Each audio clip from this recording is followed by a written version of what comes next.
دیکھیں جب ہم اولیاء الہی کی بات کرتے ہیں تو یہاں پر جو اضافت ہے وہ اللہ رب العزت کی جانب ہے۔ یہ اصل میں ان کا جو مقام ہے، ان کا جو مرتبہ ہے، وہ اللہ رب العزت کے ساتھ قرب کی وجہ سے، ان کے ساتھ تقرب کی وجہ سے، اپنے آپ کو اللہ رب العزت کی اطاعت میں فنا کرنے کی وجہ سے ان کو اللہ تعالیٰ نے یہ مقام عطا فرمایا، جس کی وجہ سے ہم ان کو ولی کہتے ہیں، یا ولی اولیاء اللہ اس کے جمع کے طور پر استعمال کر لیتے ہیں۔ تو ظاہر ہے جب آپ ان ہستیوں کے مزارات کے پاس جب جائیں گے تو یہ ایک مسلمان ان کو ولی الہی سمجھ کر اگر جا رہا ہے تو ولی الہی سمجھ کر اگر وہ جائے گا تو اس کا ذہن جو ہے، جانے والے کا ذہن اللہ رب العزت کی جانب جائے گا، غیر اللہ کی جانب نہیں جائے گا۔ عام طور پر مزارات کی جانب جانے کی مثلا بعض لوگ جو مخالفت وغیرہ کرتے ہیں، ایک بنیادی نقطہ میں ابھی آپ کے سامنے عرض کر لوں گا۔ اصل میں اس حوالے سے جو ممانعت ہے یا ممانعت کے حوالے سے جو باتیں کی جاتی ہیں وہ اس شائبے یا اس خدشے کے پیش نظر ہے کہ کہیں غیر اللہ کی جانب انسان متوجہ نہ ہو جائے، ٹھیک ہے، غیر اللہ کی عبادت انسان جو ہے نہ کرنے لگ جائے، اور اللہ رب العزت کے دین سے دوری اختیار نہ کر لے، اور توحید سے جو ہے دور جانے کا سبب اگر نہ بنے۔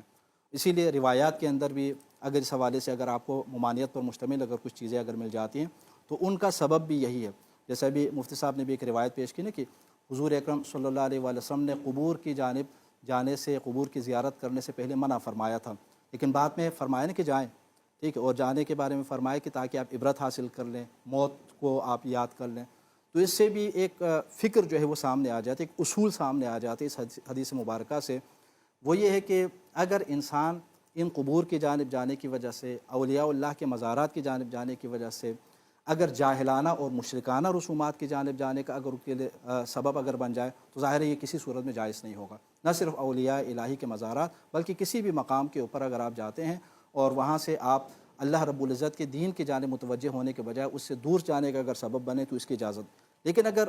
آپ عبرت کے لیے آپ اس کی حاصل کرنے جائیں، اگر آپ اللہ رب العزت کی جانب متوجہ ہو سکتے ہوں تو پھر نہ صرف یہ کہ اس کی ممانعت نہیں ہے بلکہ حضور اکرم صلی اللہ علیہ وسلم کے اسی فرمان کے ذیل میں یہ آ جائے گا کہ وہاں پر آپ جائیں تاکہ آپ عبرت حاصل کر لیں، تاکہ موت کو یاد کر لیں، اور چونکہ انہوں نے اپنے آپ کو اللہ رب العزت کے وجود کے اندر یا اس کی ذات کے اندر فنا کر دیا تھا، تو آپ جب وہاں پر جائیں گے تو آپ کے اندر بھی یہ جذبہ پیدا ہو جائے گا، آپ کے اندر بھی یہ خواہش پیدا ہو جائے گی کہ جس طرح انہوں نے اطاعت الہی کے اندر اپنی زندگی بسر کی تھی، میں بھی ان کی پیروی کرتے ہوئے کیا اطاعت الہی کی جانب اپنی زندگی کو جو ہے وہ گامزن کرنے کی کوشش کروں گا۔ تو یہ آپ کی اپنی سوچ کے اوپر ہے، آپ کے اپنے فکر کے اوپر ہے، آپ کے اپنے ارادے کے اوپر ہے کہ آپ کس ارادے سے، اگر آپ